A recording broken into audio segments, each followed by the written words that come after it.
नमस्कार, आप देख रहे हैं वर्तमान युग और मैं हूं आपके साथ अंजलि। तो चलिए शुरुआत करते हैं आज की प्रमुख खबर। संस्कृति को बढ़ावा देने के लिए ह्यूस्टन विश्वविद्यालय में होगी तमिल चेयर की स्थापना, पीएम मोदी ने की घोषणा। प्रधानमंत्री नरेंद्र मोदी ने अमेरिका में शुक्रवार को भारतीय समुदाय के सामने ऐलान किया कि ह्यूस्टन विश्वविद्यालय में एक तमिल सीट स्थापित की जाएगी। उन्होंने कहा कि यूनिवर्सिटी ऑफ ह्यूस्टन में तमिल स्टडी चेयर की स्थापना करने से तमिल संस्कृति और दुनिया की सबसे प्राचीन तमिल भाषा का प्रभाव बढ़ाने में और मदद मिलेगी। गौरतलब है कि प्रधानमंत्री मोदी आज मिस्र के लिए रवाना हो गए हैं। इससे पहले वे अमेरिका की 3 दिवसीय यात्रा पर आए हुए थे। ये यात्रा दोनों देशों के लिए काफी दिलचस्प रही। इस दौरान पीएम मोदी को व्हाइट हाउस में परेड दी गई। इसके अलावा अमेरिकी राष्ट्रपति जो बाइडेन और उनकी पत्नी जिल बाइडेन के साथ एक निजी रात्रि भोज किया। बाद में पीएम के सम्मान में एक राजकीय डिनर रखा गया, जिसमें दुनिया की जानी मानी हस्तियां शामिल हुईं।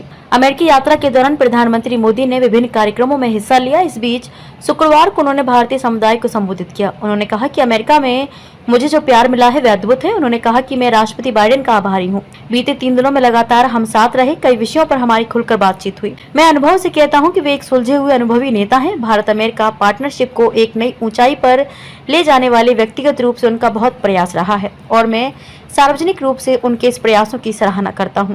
पीएम मोदी ने कहा कि आज आप ये भी देखकर गर्व से भरे हुए हैं कि कैसे भारत का सामर्थ्य आज पूरे विश्व के विकास को दिशा दे रहा है। आज भारत दुनिया के उन देशों में से एक है जहां अर्थव्यवस्था इतनी तेजी से आगे बढ़ रही है। आज पूरी दुनिया की नजर भारत पर है। भारत में गूगल का एआई रिसर्च सेंटर 100 से ज्यादा भारतीय भाषाओं पर काम करेगा। इससे भारत में ऐसे बच्चों को पढ़ने में आसानी होगी जिनकी मातृभाषा अंग्रेजी नहीं है। उन्होंने आगे घोषणा करते हुए कहा कि भारत सरकार की मदद से यूनिवर्सिटी ऑफ ह्यूस्टन में तमिल स्टडी चेयर की स्थापना की जाएगी। इससे तमिल संस्कृति और दुनिया की सबसे प्राचीन तमिल भाषा का प्रभाव बढ़ाने में और मदद मिलेगी। साथ ही भारत के इतिहास और संस्कृति के अनुसंधान और शिक्षण को आगे बढ़ाने के लिए शिकागो विश्वविद्यालय में विवेकानंद पीठ को पुनः स्थापित करेंगे। प्रधानमंत्री और राष्ट्रपति बाइडेन ने संयुक्त राज्य अमेरिका और भारत के बीच बढ़ती द्विपक्षीय शिक्षा साझेदारी की सराहना की। संयुक्त बयान में कहा गया कि भारतीय छात्र जल्द ही संयुक्त राज्य अमेरिका में सबसे बड़ा विदेशी छात्र समुदाय बनने की ओर अग्रसर है। पिछले साल अकेले अमेरिका में पढ़ने वाले भारतीय छात्रों की संख्या में लगभग 20% की वृद्धि हुई है। अब तक के लिए बस इतना ही। मिलते हैं फिर ऐसी ही किसी बड़ी खबर के साथ। तब तक के लिए नमस्कार और देखते रहिए वर्तमान युग, वर्तमान का सच।